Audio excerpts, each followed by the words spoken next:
ప్రాథమిక విద్యా హక్కు ఆర్టికల్ 21A భారత రాజ్యాంగం రచించుకున్నప్పుడు మనకున్న ప్రాథమిక హక్కుల్లో ప్రాథమిక విద్యా హక్కు గురించి ఎక్కడా పేర్కొనబడలేదు. అయితే భారత రాజ్యాంగంలోని ఆది సూత్రాల్లో 45 నిబంధనలో ఏం పేర్కొన్నారంటే రాజ్యం అమలులోకి వచ్చిన 10 సంవత్సరాల లోపు 14 సంవత్సరాల పిల్లలందరికీ ఉచిత ప్రాథమిక నిర్బంధ విద్యను అందించాలని పేర్కొనడం జరిగింది. అయితే మన పాలకులు 2002లో 86వ రాజ్యాంగ సవరణ ద్వారా ఆర్టికల్ 21Aను క్రియేట్ చేసి ప్రాథమిక విద్యా హక్కు అని చెప్పి స్వాతంత్ర హక్కు లేదా స్వేచ్ఛా హక్కులో పొందుపరచడం జరిగింది. ప్రాథమిక విద్యా హక్కు అనేది ఒక ప్రత్యేక ప్రాథమిక హక్కు కాదు, స్వేచ్ఛ లేదా స్వాతంత్ర హక్కులో ఒక భాగము 21A.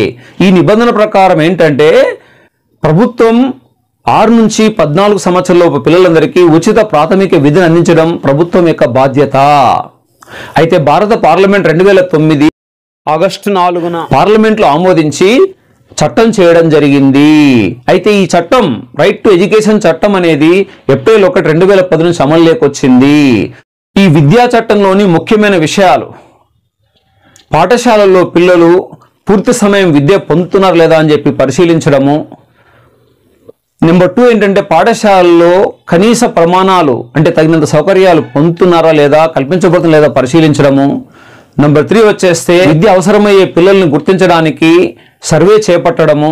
నెంబర్ 4 వచ్చేస్తే ఏంటంటే తగినంత అర్హతలున్న ఉపాధ్యాయులు నియమించబడుతున్నా లేదా అని చెప్పి పరిశీలించడము. తర్వాత పాఠశాల నిర్వహణ కోసం కమిటీలు ఏర్పాటు చేయడము.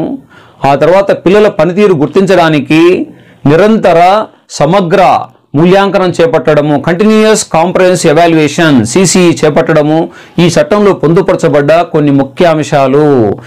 ఎవరైనా కానీ దేశంలో ప్రాథమిక విద్య పొందకపోతే వారు కోర్టుకెళ్లి తమ యొక్క ప్రాథమిక హక్కును కాపాడుకునే అవకాశాన్ని మనకు కల్పించడం జరిగింది. రాష్ట్ర ప్రభుత్వాలు సంయుక్తంగా నిధులు కేటాయించేసుకొని ఈ విద్యను అమలుపరచడం జరుగుతుంది.